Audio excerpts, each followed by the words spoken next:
कैसे हैं आप सब। मैं भी बहुत अच्छी हूँ और मैं अब भी उठी हूँ 9 बजे। मम्मा की टाँग खा खाएंगे, बड़ी मुश्किल से उठी हूँ। अब थोड़ी देर में फ्रेश होते हैं, देखते क्या करता। जैसे ही यहाँ मैं फ़्रेश हो गई तो मम्मा ने बाड़ी बनाया हुआ था जो कि चीनी और आटे का बनता है, और इसके बाद मैंने इसमें घी डाला। इसको घी के साथ ही खाते हैं। और फिर घी डाल के, ये मेरा फेवरेट है। मम्मा ने कहा कि तू घर आई, ऑफ कोर्स मैं तेरे लिए बनाऊंगी। Hi everyone, good morning. मैंने खाना खा लिया है और अब आज हम करने वाले हैं अपने किचन की डीप क्लीनिंग, क्योंकि हमारे गांव का मेला आ रहा है जिस वजह से हमें डीप क्लीनिंग करनी है। मम्मा के लिए नहीं कर पाते हैं तो मैं और दी आए हैं, तो आज हम पूरी सफाई करके जाएंगे, पूरा टच करके जाएंगे अपने किचन को। अब मैं दिखा जाऊँ किचन की हालत अभी क्या है। वैसे तो मेरा घर ऑलरेडी साफ ही रहता है, बट फिर भी हम डीप क्लीनिंग तो करनी पड़ती है क्योंकि यहाँ देखो अभी हमारे किचन की ये हालत है। ये सारे डब्बू निकाल दिए हैं यहाँ से कि हमने यहाँ पे साफ करना है। अभी डब्बू निकाल दिए, ये अलमीरा, जो भी सारे ड्रॉर्स हैं, बाकी ऑलमोस्ट क्लीन है किचन, बट फिर भी साफ सफाई तो करनी पड़ती है। यहाँ पे मैंने स्टार्ट किया था डब्बे धोने से। सबसे पहले मैं डब्बे साफ़ करी थी सब अच्छे से, और दी यहाँ पे बर्तन धो रहे थे जो भी मॉर्निंग ब्रेकफास्ट के थे, तो दीदी बर्तन धो रहे थे। मैं फटाफट से सारे डब्बे साफ़ करी थी एक एक करके। जिनमें कुछ नहीं था वो मैंने पूरे धो दिए थे, बट जिनमें था वो मैंने साफ़ कर लिए थे। फिर मैं और दी यहाँ पे सेटिंग कर रहे थे। ऊपर दीदी ने सफाई कर दी थी और दी को मैं डब्बे दे रही थी। दीदी डब्बे सेट कर रहे थे, क्योंकि सेटिंग दीदी बहुत अच्छे से करते हैं सब कुछ। बहुत ही घर की जो भी सेटिंग होती है मैक्सिमम दीदी ही करते हैं सब कुछ। फिर मैं यहाँ पे जो बचे कुछ थोड़े थोड़े से बर्तन थे यहाँ पे मैं धो रही थी, जो टोकरियाँ थी सब कुछ। और दीदी वहाँ पे नीचे वाली अलमीरा सेट कर रहे थे बर्तनों वाली। फिर हमने नीचे वाली अलमीरा साफ़ कर दी थी और उसके बाद हम नीचे वाली अलमीरा की सेटिंग करने लगे, ड्रॉर्स की, सॉरी। और यहाँ पे हमने नीचे वाले ड्रॉर्स भी बिल्कुल सेट कर दिए थे, सब कुछ अच्छे से मैं दे रही थी और दी उनको रख रहे थे अच्छे से। और यहाँ पे मैं वही काम कर रही थी। दीदी मुझे बोलते ये कर, मैं आगे आगे कर रही होती, दीदी पीछे पीछे मुझे बता रहे होते, साथ में कर रहे होते। फिर हमने रूफ़ से स्टार्ट किया था। सबसे पहले रूफ़ को अच्छे से हमने साबुन वाले सर्फ वाले पानी से साफ़ किया, उसके बाद पोछा लगा के साफ़ किया। और बारिश हो रही थी तो हम कपड़े लाने आ गए। फिर मम्मा आ गए थे तो मम्मा ने कहा कि मैं रख लेती हूँ।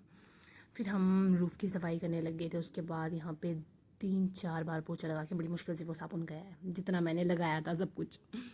फिर अच्छे से वो क्लीन हो गया था। फिर हमने ये वाली साइड स्टार्ट कर दी थी जो कि गैस शेल्फ वाली थी। फिर इसको भी पहले हमने अच्छे से साबुन वाले पानी से साफ़ किया। ऑलमोस्ट हमने पूरा किचन पहले साबुन वाले पानी से साफ़ किया, उसके बाद हमने उसमें पोछा लगा के साफ़ किया। और एक एक करके यहाँ पे हम हर कोना कोना साफ़ कर रहे थे।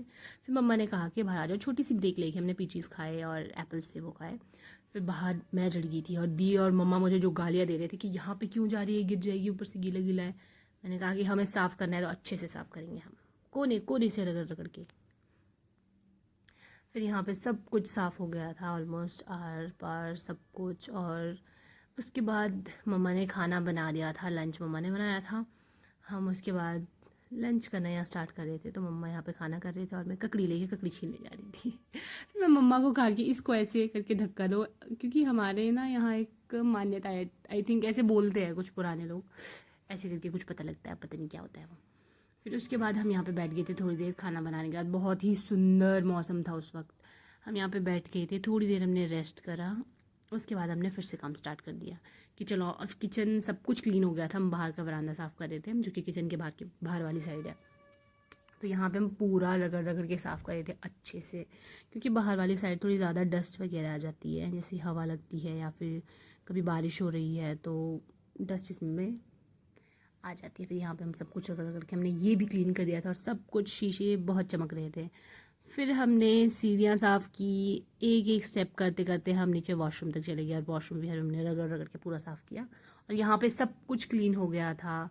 उसके बाद हम, मेरी हालत आप यहाँ देख सकते हो, मैं पूरी की पूरी भीग गई थी, गीली गीली हो गई थी, क्योंकि पानी वॉशरूम में मैंने सारा पानी पानी से साफ़ किया। फिर उसके बाद दिन नहाने चले गए थे और मैं यहाँ पे थोड़ी स्किन केयर कर रही थी और दिखा रही थी किचन कैसे लग रहा है। बिल्कुल सब कुछ अच्छे से सेटिंग हो गई थी, सब कुछ चमक रहा था। एंड उसके बाद मैं यहाँ पे किचन दिखा रही थी। फिर मैं बाहर गई। बाहर जो बारिश स्टार्ट हुई और मम्मा खेत चले गई थे टैकल को लेने, और मुझे टेंशन हो रही थी कि जिस खेत से मम्मा आने वाले हैं उस खेत में बहुत बारिश होती है। मम्मा पहुँच गए थे। उसके बाद मैं नहा धो के फ्री हो गई थी, पूरी सेट हो गई थी, क्योंकि बहुत बारिश हुई थी और ठंड भी बहुत ज़्यादा लग रही थी और लाइट भी चली गई उस वक्त। फिर मैं अपना फेवरेट पफ क्रीम बिस्किट लेके आ गई थी ऊपर बैठ के खाने। फिर मम्मा ने बताया कि पॉपकॉर्न बनाया, आ जा। पॉपकॉर्न जो जले हुए थे ना, मैं क्या बताऊँ, उसको पता नहीं क्या कर दिया था उन्होंने। फिर उसके बाद मैं यहाँ पे आई, क्रीम वगैरह लगाया, फिर हमने डिनर करा यहाँ पे। उसके बाद मैंने मेहंदी लगाई मम्मा को, और फिर यहाँ पे हम सब फैमिली टाइम में गप्पे मार रहे थे। उसके बाद ना मुझे थोड़ा वो पॉपकॉर्न खाने का अजीब सा ही लग रहा था, अजीब सा ही टेस्ट था उसका यार। फिर मैं यहाँ पे आई और मुझे बॉटल पानी की मिली नहीं, तो मेरे को ये वाली बॉटल मिली, तो मैं इसमें पानी भर के ले गई थी। फिर उसके बाद मैं यहाँ पे आ गई थी और उसके बाद हम सो गए थे, बहुत ज़्यादा थक गई थी। Bye bye, good night.